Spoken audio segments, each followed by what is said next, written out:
Hello ਦੋਸਤੋ, ਤੁਹਾਡਾ ਬਹੁਤ-ਬਹੁਤ ਸਵਾਗਤ ਹੈ ਤੁਹਾਡੇ ਆਪਣੇ YouTube ਚੈਨਲ 'ਤੇ। ਦੋਸਤੋ, ਅੱਜ ਆਪਾਂ ਇੰਗਲਿਸ਼ ਗ੍ਰਾਮਰ ਦਾ ਟੌਪਿਕ ਮੋਡਲਸ ਕਰਾਂਗੇ। ਬਹੁਤ ਹੀ ਸੌਖੇ ਤਰੀਕੇ ਨਾਲ ਕਰਾਂਗੇ, ਸੋ ਵੀਡੀਓ ਨੂੰ ਐਂਡ ਤੱਕ ਜ਼ਰੂਰ ਦੇਖਣਾ। ਦੋਸਤੋ, ਮੋਡਲਸ ਕਈ ਤਰ੍ਹਾਂ ਦੀਆਂ ਹੁੰਦੀਆਂ ਨੇ, ਜਿਨ੍ਹਾਂ ਦੇ ਨਾਲ ਹਮੇਸ਼ਾ ਬੇਸ ਫਾਰਮ ਯਾਨੀ ਕਿ ਫਸਟ ਫਾਰਮ ਦੀ ਵਰਤੋਂ ਕੀਤੀ ਜਾਂਦੀ ਹੈ ਵਰਬ ਦੀ। ਜਿਸ ਤਰ੍ਹਾਂ ਕਿ may, might, should, ought to, must, will, shall, would, can, could, used to, dare, need. ਇਸ ਤਰ੍ਹਾਂ ਇਹ ਕਾफ़ੀ ਤਰ੍ਹਾਂ ਦੀਆਂ ਯਾਨੀ ਕਿ ਮੋਡਲਸ ਇੰਗਲਿਸ਼ ਗ੍ਰਾਮਰ ਦੇ ਵਿੱਚ ਹੁੰਦੀਆਂ ਹਨ। ਆਪਾਂ ਸਭ ਤੋਂ ਪਹਿਲਾਂ ਮੇ ਅਤੇ ਮਾਈਟ ਦੇ ਵਿੱਚ ਕੀ ਡਿਫਰੈਂਸ ਹੈ ਉਸ ਦੇ ਬਾਰੇ ਪੜ੍ਹਾਂਗੇ। ਦੋਸਤੋ, ਮੇ ਹੈ ਜੋ ਇਹ ਸੰਭਾਵਨਾ ਦੇ ਲਈ ਯੂਜ਼ ਕੀਤਾ ਜਾਂਦਾ। ਮੇ ਅਤੇ ਮਾਈਟ ਦੋਨੋਂ ਸੰਭਾਵਨਾ ਦੇ ਲਈ ਯੂਜ਼ ਕੀਤੇ ਜਾਂਦੇ ਹਨ। ਇਹਨਾਂ ਦਾ ਮਤਲਬ ਸਕਦਾ ਹੈ, ਸਕਦੀ ਹੈ, ਸਕਦੇ ਹਨ ਹੁੰਦਾ ਹੈ।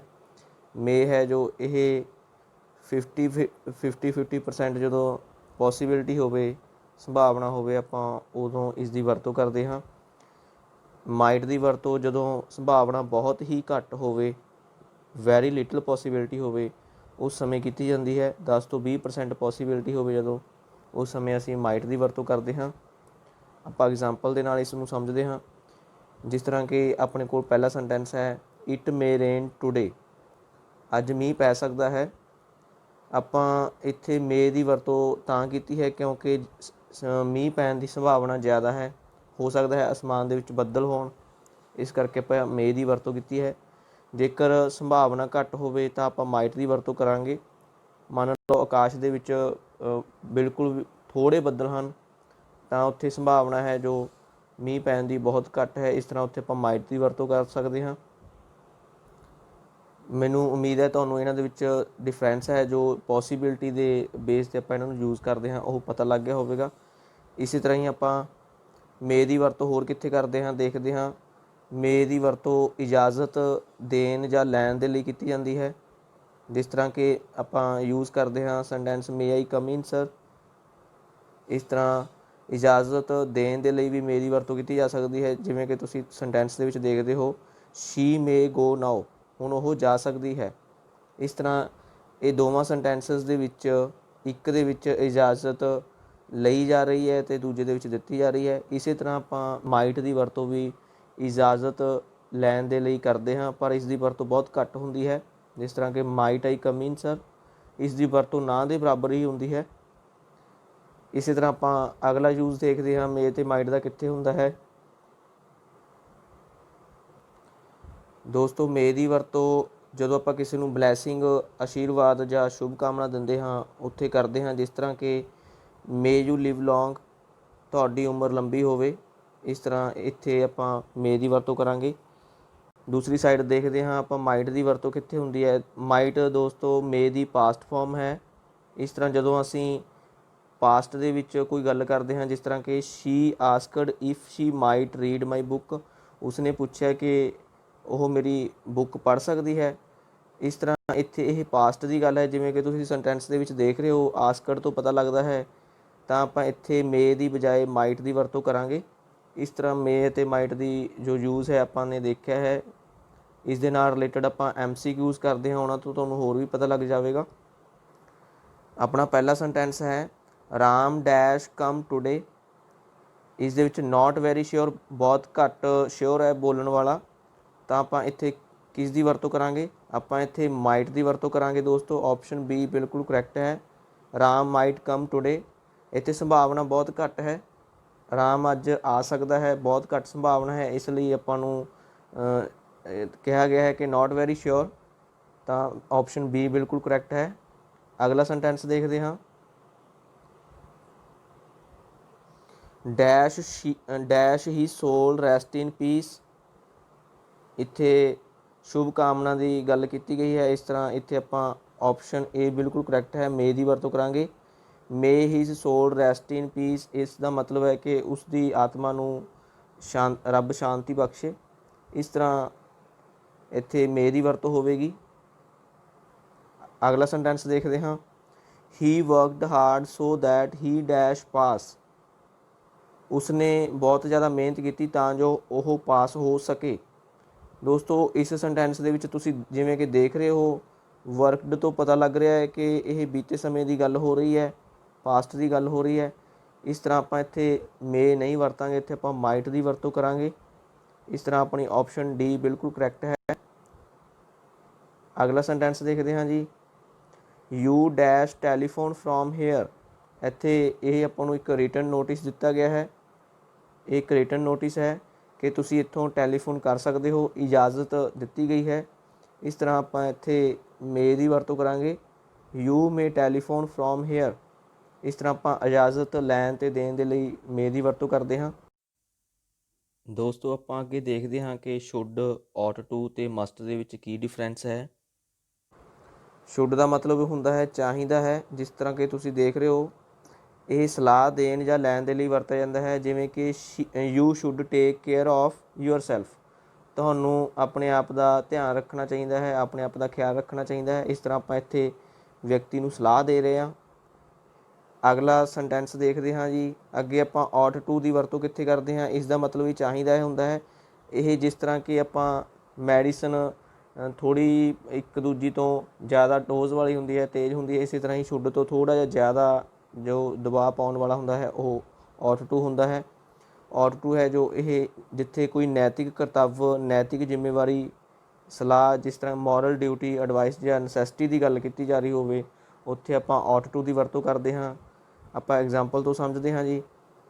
ਜਿਸ ਤਰ੍ਹਾਂ ਆਪਣੇ ਕੋਲ ਸੈਂਟੈਂਸ ਦਿੱਤਾ ਗਿਆ ਹੈ, you ought to take care of your mother. ਤੁਹਾਨੂੰ ਆਪਣੇ ਮਾਤਾ ਜੀ ਦਾ ਧਿਆਨ ਰੱਖਣਾ ਚਾਹੀਦਾ ਹੈ, ਉਹਨਾਂ ਦਾ ਖਿਆਲ ਰੱਖਣਾ ਚਾਹੀਦਾ ਹੈ। ਇੱਥੇ ਆਪਾਂ ਨੂੰ ਉਸ ਦੀ ਮੋਰਲ ਡਿਊਟੀ ਹੈ, ਜੋ ਨੈਤਿਕ ਕਰਤੱਵ ਹੈ, ਨੈਤਿਕ ਜ਼ਿੰਮੇਵਾਰੀ ਹੈ, ਉਸ ਦੀ ਗੱਲ ਕੀਤੀ ਜਾ ਰਹੀ ਹੈ। ਇਸ ਤਰ੍ਹਾਂ ਇੱਥੇ ਆਪਾਂ ought to ਦੀ ਵਰਤੋਂ ਕਰ ਰਹੇ ਹਾਂ। ਦੋਸਤੋ ਕਈ ਸੈਂਟੈਂਸ ਅਜਿਹੇ ਹੁੰਦੇ ਹਨ ਜਿੱਥੇ ਸ਼ੁੱਡ ਜਾਂ ought to, ਬਸ ਇਹਨਾਂ ਦੇ ਵਿੱਚ ਫਰਕ ਇਹ ਹੈ ਕਿ ਜੋ ਸ਼ੁੱਡ ਹੈ ਉਹ ਜਿੱਥੇ ਆਪਾਂ ਘੱਟ ਜ਼ੋਰ ਦੇ ਕੇ ਕੋਈ ਗੱਲ ਕਹਿੰਦੇ ਹਾਂ ਉੱਥੇ ਵਰਤਿਆ ਜਾਂਦਾ ਹੈ। ਉਸ ਤੋਂ ਜ਼ਿਆਦਾ ਜ਼ੋਰ ਦੇ ਕੇ ਗੱਲ ਕਹੀਏ ਤਾਂ ਉੱਥੇ ought to ਦੀ ਵਰਤੋਂ ਕੀਤੀ ਜਾਂਦੀ ਹੈ। ਇਸ ਤਰ੍ਹਾਂ ਜੇ ਬਹੁਤ ਜ਼ਿਆਦਾ ਜ਼ੋਰ ਦੇ ਕੇ ਕੋਈ ਗੱਲ ਕਹਿੰਦੇ ਹਾਂ ਤਾਂ ਉੱਥੇ ਆਪਾਂ ਮਸਟ ਦੀ ਵਰਤੋਂ ਕਰਦੇ ਹਾਂ। ਦੋਸਤੋ ought to ਦਾ ਇੱਕ ਆਪਾਂ ਐਗਜ਼ਾਮਪਲ ਹੋਰ ਦੇਖਦੇ ਹਾਂ, everyone ought to love his country। ਹਰ ਇੱਕ ਨੂੰ ਆਪਣੇ ਦੇਸ਼ ਨੂੰ ਪਿਆਰ ਕਰਨਾ ਚਾਹੀਦਾ ਹੈ। ਇੱਥੇ ਆਪਣੀ ਡਿਊਟੀ ਦੀ, ਮੋਰਲ ਡਿਊਟੀ ਦੀ ਗੱਲ ਹੋ ਰਹੀ ਹੈ, ਨੈਤਿਕ ਜ਼ਿੰਮੇਵਾਰੀ ਦੀ ਗੱਲ ਹੋ ਰਹੀ ਹੈ। ਇਸ ਤਰ੍ਹਾਂ ਆਪਾਂ ਉੱਥੇ ought to ਦੀ ਵਰਤੋਂ ਕਰਾਂਗੇ। ਇਸੇ ਤਰ੍ਹਾਂ ਆਪਾਂ ਮਸਟ ਦਾ ਯੂਜ਼ ਦੇਖਦੇ ਹਾਂ। ਮਸਟ ਦੀ ਵਰਤੋਂ ਕਿੱਥੇ ਹੁੰਦੀ ਹੈ। ਮਸਟ ਦਾ ਮਤਲਬ ਵੀ ਚਾਹੀਦਾ ਹੈ ਹੁੰਦਾ ਹੈ, ਬਸ ਇੱਥੇ ਜ਼ਿਆਦਾ ਜ਼ੋਰ ਦੇ ਕੇ ਗੱਲ ਕਹੀ ਗਈ ਹੁੰਦੀ ਹੈ। ਇਸ ਤਰ੍ਹਾਂ ਆਪਾਂ ਇੱਥੇ ਜ਼ਰੂਰ ਦੀ ਵਰਤੋਂ ਵੀ ਕਰ ਸਕਦੇ ਹਾਂ। ਜ਼ਰੂਰ ਚਾਹੀਦਾ ਹੈ, ਇਹ ਬਹੁਤ ਜ਼ਿਆਦਾ ਜ਼ਰੂਰੀ ਹੋਵੇ ਜਦੋਂ ਗੱਲ, ਉਦੋਂ ਆਪਾਂ ਕੰਪਲਸ਼ਨ ਹੋਵੇ ਉਦੋਂ ਆਪਾਂ ਮਸਟ ਦੀ ਵਰਤੋਂ ਕਰਦੇ ਹਾਂ। ਜਾਂ ਕੋਈ ਆਰਡਰ ਹੋਵੇ, ਗ੍ਰੇਟਰ ਡਿਟਰਮੀਨੇਸ਼ਨ ਹੋਵੇ, ਬਹੁਤ ਜ਼ਿਆਦਾ ਦ੍ਰਿੜ ਨਿਸ਼ਚੇ ਦੇ ਨਾਲ ਕੋਈ ਗੱਲ ਕੀਤੀ ਜਾ ਰਹੀ ਹੋਵੇ, ਉੱਥੇ ਆਪਾਂ ਮਸਟ ਦੀ ਵਰਤੋਂ ਕਰਦੇ ਹਾਂ। ਆਓ ਆਪਾਂ ਐਗਜ਼ਾਮਪਲ ਤੋਂ ਸਮਝਦੇ ਹਾਂ। ਆਪਣੇ ਕੋਲ ਫਸਟ ਸੈਂਟੈਂਸ ਹੈ ਜੀ, you dash complete your work by Monday. ਤੁਹਾਨੂੰ ਸੋਮਵਾਰ ਤੱਕ ਆਪਣਾ ਕੰਮ ਜ਼ਰੂਰੀ ਹੈ ਕਿ ਕਰਨਾ ਬਹੁਤ ਜ਼ਿਆਦਾ ਜ਼ਰੂਰੀ ਹੈ ਜਾਂ ਜ਼ਰੂਰ ਕਰ ਲੈਣਾ ਚਾਹੀਦਾ ਹੈ। ਇਸ ਤਰ੍ਹਾਂ ਇੱਥੇ ਇੱਕ ਕੰਪਲਸ਼ਨ ਦੀ ਗੱਲ ਹੋ ਰਹੀ ਹੈ, ਬਹੁਤ ਜ਼ਿਆਦਾ ਜ਼ਰੂਰੀ ਹੈ, ਇਸ ਕਰਕੇ ਆਪਾਂ ਮਸਟ ਦੀ ਵਰਤੋਂ ਕਰਾਂਗੇ। You must complete your work by Monday. ਤੁਹਾਨੂੰ ਸੋਮਵਾਰ ਤੱਕ ਆਪਣਾ ਕੰਮ ਕਰਨਾ ਚਾਹੀਦਾ ਹੈ, ਬਹੁਤ ਜ਼ਿਆਦਾ ਜ਼ਰੂਰੀ ਹੈ। ਇਸ ਤਰ੍ਹਾਂ ਆਪਾਂ ਇੱਥੇ ਮਸਟ ਦੀ ਵਰਤੋਂ ਕਰਾਂਗੇ। ਜਿੱਥੇ ਕੰਪਲਸ਼ਨ ਹੋਵੇ ਉੱਥੇ ਮਸਟ ਦੀ ਵਰਤੋਂ ਕੀਤੀ ਜਾਂਦੀ ਹੈ। ਅਗਲਾ ਸੈਂਟੈਂਸ ਦੇਖਦੇ ਹਾਂ ਜੀ, children dash to obey their parents. ਬੱਚਿਆਂ ਨੂੰ ਆਪਣੇ ਮਾਤਾ ਪਿਤਾ ਦੀ ਆਗਿਆ ਦਾ ਪਾਲਣ ਕਰਨਾ ਚਾਹੀਦਾ ਹੈ। ਇੱਥੇ ਜੀ ਆਪਾਂ ought to ਦੀ ਵਰਤੋਂ ਕਰਾਂਗੇ। ਆਪਸ਼ਨ ਡੀ ਬਿਲਕੁਲ ਕਰੈਕਟ ਹੈ। ought ਦੇ ਨਾਲ to ਦੀ ਵਰਤੋਂ ਕੀਤੀ ਜਾਂਦੀ ਹੈ। ਜੇਕਰ ਸੈਂਟੈਂਸ ਦੇ ਵਿੱਚ ਆਪਣੇ ਕੋਲ to ਲੱਗਿਆ ਹੋਵੇ ਤਾਂ ਆਪਾਂ ਉੱਥੇ ਸ਼ੁੱਡ ਨਹੀਂ ਲਗਾ ਸਕਦੇ, ਇਸੇ ਤਰ੍ਹਾਂ ਹੀ ਮਸਟ ਨਹੀਂ ਵਰਤੋਂ ਕਰ ਸਕਦੇ, ਆਪਾਂ ਉੱਥੇ ought ਦੀ ਵਰਤੋਂ ਕਰਾਂਗੇ। ought ਦੇ ਨਾਲ to ਲਗਾਇਆ ਜਾਂਦਾ ਹੈ। Children ought to obey their parents. ਬੱਚਿਆਂ ਨੂੰ ਆਪਣੇ ਮਾਤਾ ਪਿਤਾ ਦੀ ਆਗਿਆ ਦਾ ਪਾਲਣ ਕਰਨਾ ਚਾਹੀਦਾ ਹੈ। ਇੱਥੇ ਵੀ ਨੈਤਿਕਤਾ ਦੀ ਗੱਲ ਹੋ ਰਹੀ ਹੈ, ਇਸ ਤਰ੍ਹਾਂ ਆਪਾਂ ought to ਦੀ ਵਰਤੋਂ ਕਰਾਂਗੇ। ਅਗਲਾ ਸੈਂਟੈਂਸ ਦੇਖਦੇ ਹਾਂ ਜੀ, I dash to visit my sick brother. ਮੈਨੂੰ ਆਪਣੇ ਬਿਮਾਰ ਭਰਾ ਨੂੰ ਮਿਲਣ ਜਾਣਾ ਚਾਹੀਦਾ ਹੈ। ਇੱਥੇ ਵੀ ਆਪਾਂ ਜੋ ਗੱਲ ਕਰ ਰਹੇ ਹਾਂ ਉਹ ਨੈਤਿਕ ਜ਼ਿੰਮੇਵਾਰੀ ਦੀ ਗੱਲ ਕਰ ਰਹੇ ਹਾਂ। ਇਸ ਤਰ੍ਹਾਂ ਆਪਾਂ ਇੱਥੇ ਆਪਸ਼ਨ ਏ ਬਿਲਕੁਲ ਕਰੈਕਟ ਹੈ, ought to ਦੀ ਵਰਤੋਂ ਕਰਾਂਗੇ। ਆਈ ought to visit my sick brother. Next sentence ਲੈਂਦੇ ਹਾਂ ਜੀ, you dash reach there in time. ਤੁਹਾਨੂੰ ਉੱਥੇ ਸਮੇਂ ਸਿਰ ਪਹੁੰਚਣਾ ਚਾਹੀਦਾ ਹੈ, ਬਹੁਤ ਜ਼ਿਆਦਾ ਜ਼ਰੂਰੀ ਹੈ, ਆਰਡਰ ਹੈ, ਤਾਂ ਇੱਥੇ ਆਪਾਂ ਮਸਟ ਦੀ ਵਰਤੋਂ ਕਰਾਂਗੇ। You must reach there in time. ਤੁਹਾਨੂੰ ਉੱਥੇ ਸਮੇਂ ਤੋਂ ਪਹਿਲਾਂ ਪਹੁੰਚਣਾ ਬਹੁਤ ਜ਼ਰੂਰੀ ਹੈ, ਸਮੇਂ ਤੋਂ ਪਹਿਲਾਂ ਪਹੁੰਚਣਾ ਚਾਹੀਦਾ ਹੈ। ਇਸ ਤਰ੍ਹਾਂ ਆਪਸ਼ਨ ਏ ਬਿਲਕੁਲ ਕਰੈਕਟ ਹੈ। ਨੈਕਸਟ ਸੈਂਟੈਂਸ ਲੈਂਦੇ ਹਾਂ ਜੀ, ਰਾਮ ਡੈਸ਼ ਟੇਕ ਐਕਸਰਸਾਈਜ਼ ਡੇਲੀ। ਇੱਥੇ ਦੇਖੋ ਜੀ ਲੈਸ ਡਿਟਰਮੀਨੇਸ਼ਨ ਹੈ, ਘੱਟ ਦ੍ਰਿੜ ਨਿਸ਼ਚੇ ਦੇ ਨਾਲ, ਜਾਣੀ ਕਿ ਬਹੁਤ ਘੱਟ ਨਿਸ਼ਚੇ ਦੇ ਨਾਲ ਗੱਲ ਕੀਤੀ ਜਾ ਰਹੀ ਹੈ। ਇਸ ਤਰ੍ਹਾਂ ਇੱਥੇ ਜ਼ਿਆਦਾ ਦਬਾਅ ਨਹੀਂ ਪਾਇਆ ਜਾ ਰਿਹਾ ਹੈ। ਇਸ ਤਰ੍ਹਾਂ ਆਪਾਂ ਇੱਥੇ ਸ਼ੁੱਡ ਦੀ ਵਰਤੋਂ ਕਰਾਂਗੇ। Ram should take exercise daily, Ram ਨੂੰ ਹਰ ਰੋਜ਼ ਐਕਸਰਸਾਈਜ਼ ਕਰਨੀ ਚਾਹੀਦੀ ਹੈ। ਇਸ ਤਰ੍ਹਾਂ ਆਪਸ਼ਨ ਏ ਹੈ ਜੋ ਬਿਲਕੁਲ ਕਰੈਕਟ ਹੈ। ਅਗਲਾ ਸੈਂਟੈਂਸ ਲੈਂਦੇ ਹਾਂ ਜੀ, the patient is critical. Patient ਬਹੁਤ ਬਿਮਾਰ ਹੈ, ਗੰਭੀਰ ਹੈ। He dash be taken to the hospital. ਉਸ ਨੂੰ ਹੌਸਪੀਟਲ ਲਿਜਾਇਆ ਜਾਣਾ ਚਾਹੀਦਾ ਹੈ। ਆਪਾਂ ਨੂੰ ਇੱਥੋਂ ਪਤਾ ਲੱਗ ਰਿਹਾ ਹੈ ਕਿ ਬਹੁਤ ਜ਼ੋਰ ਦੇ ਕੇ ਗੱਲ ਕਹੀ ਜਾ ਰਹੀ ਹੈ। ਇਸ ਤਰ੍ਹਾਂ ਕੰਪਲਸ਼ਨ ਹੈ, ਇੱਥੇ ਆਪਾਂ ਮਸਟ ਦੀ ਵਰਤੋਂ ਕਰਾਂਗੇ। The patient is critical, he must be taken to the hospital. ਉਸ ਨੂੰ ਹੌਸਪੀਟਲ ਲਿਜਾਇਆ ਜਾਣਾ ਚਾਹੀਦਾ ਹੈ। ਦੋਸਤੋ ਆਪਣਾ ਅਗਲਾ ਸੈਂਟੈਂਸ ਹੈ, we dash to live like brothers. ਸਾਨੂੰ ਭਰਾਵਾਂ ਦੀ ਤਰ੍ਹਾਂ ਰਹਿਣਾ ਚਾਹੀਦਾ ਹੈ। ਇੱਥੇ ਨੈਤਿਕਤਾ ਦੀ ਗੱਲ ਕੀਤੀ ਜਾ ਰਹੀ ਹੈ। ਇਸ ਤਰ੍ਹਾਂ ਆਪਸ਼ਨ ਡੀ, ਸੌਰੀ ਇੱਥੇ ਬਾਈ ਮਿਸਟੇਕ ਮਾਈਟ ਲਿਖਿਆ ਗਿਆ, ਔਟ ਲਿਖਿਆ ਜਾਣਾ ਸੀ।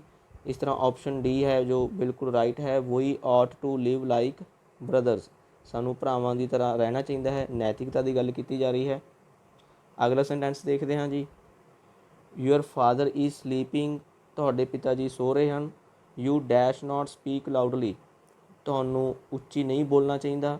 ਇੱਥੇ ਦੋਸਤੋ ਮਨਾਹੀ ਦੀ ਗੱਲ ਕੀਤੀ ਜਾ ਰਹੀ ਹੈ, ਪ੍ਰੋਹੀਬਿਸ਼ਨ ਦੀ ਗੱਲ ਕੀਤੀ ਜਾ ਰਹੀ ਹੈ। ਇਸ ਤਰ੍ਹਾਂ ਆਪਾਂ ਮਸਟ ਦੀ ਵਰਤੋਂ ਕਰਾਂਗੇ। ਆਪਸ਼ਨ ਸੀ ਬਿਲਕੁਲ ਕਰੈਕਟ ਹੈ, you must not speak loudly. ਤੁਹਾਨੂੰ ਉੱਚੀ ਆਵਾਜ਼ ਦੇ ਵਿੱਚ ਨਹੀਂ ਬੋਲਣਾ ਚਾਹੀਦਾ। ਜਿੱਥੇ ਕਿਤੇ ਵੀ ਆਪਾਂ ਮਨਾਹੀ ਦੀ ਗੱਲ ਕਰਦੇ ਹਾਂ, ਜਿਸ ਤਰ੍ਹਾਂ ਕਿ ਆਪਾਂ ਪਬਲਿਕ ਪਲੇਸਿਸ 'ਤੇ ਕਿਸੇ ਕੰਮ ਨੂੰ ਮਨਾਹੀ ਕੀਤੀ ਜਾਂਦੀ ਹੈ ਕਰਨ ਦੀ, ਲਿਖਿਆ ਦੇਖਦੇ ਹਾਂ, ਜਿਸ ਤਰ੍ਹਾਂ ਕਿ you must not smoke air. ਇਸ ਤਰ੍ਹਾਂ ਉੱਥੇ ਕਿਸੇ ਕੰਮ ਨੂੰ ਕਰਨ ਦੀ ਮਨਾਹੀ ਕੀਤੀ ਗਈ ਹੈ, ਤਾਂ ਉੱਥੇ ਆਪਾਂ ਮਸਟ ਨਾਟ ਦੀ ਵਰਤੋਂ ਕਰਾਂਗੇ। ਦੋਸਤੋ ਜੇਕਰ ਐਗਜ਼ੀਲਰੀ ਮੋਡਲਸ ਐਗਜ਼ੀਲਰੀ ਦੀ ਗੱਲ ਕਰਦੇ ਹਾਂ, ਤਾਂ ਉੱਥੇ ਆਪਾਂ ਹਮੇਸ਼ਾ ਯਾਦ ਰੱਖਣਾ ਕਿ ਫਸਟ ਫਾਰਮ ਵਰਬ ਦੀ ਬੇਸ ਫਾਰਮ ਦੀ ਵਰਤੋਂ ਕੀਤੀ ਜਾਂਦੀ ਹੈ। ਦੋਸਤੋ ਇਸ ਦੇ ਨਾਲ ਹੀ ਵੀਡੀਓ ਸਮਾਪਤ ਹੁੰਦੀ ਹੈ। ਜੇਕਰ ਵਧੀਆ ਲੱਗੀ ਪਲੀਜ਼ ਇਸ ਨੂੰ ਲਾਈਕ ਅਤੇ ਸ਼ੇਅਰ ਜ਼ਰੂਰ ਕਰਨਾ, ਕਮੈਂਟ ਕਰਕੇ ਜ਼ਰੂਰ ਦੱਸਣਾ। ਅਗਲੀ ਵੀਡੀਓਜ਼ ਪਾਰਟ 2 ਦੇ ਵਿੱਚ ਵੀ ਮਾਡਲ ਐਗਜ਼ੀਲਰੀਜ਼ ਦੇ ਬਾਰੇ ਆਪਾਂ ਪੜ੍ਹਾਂਗੇ। ਤਦ ਤੱਕ ਦਿਓ ਇਜਾਜ਼ਤ। Thank you.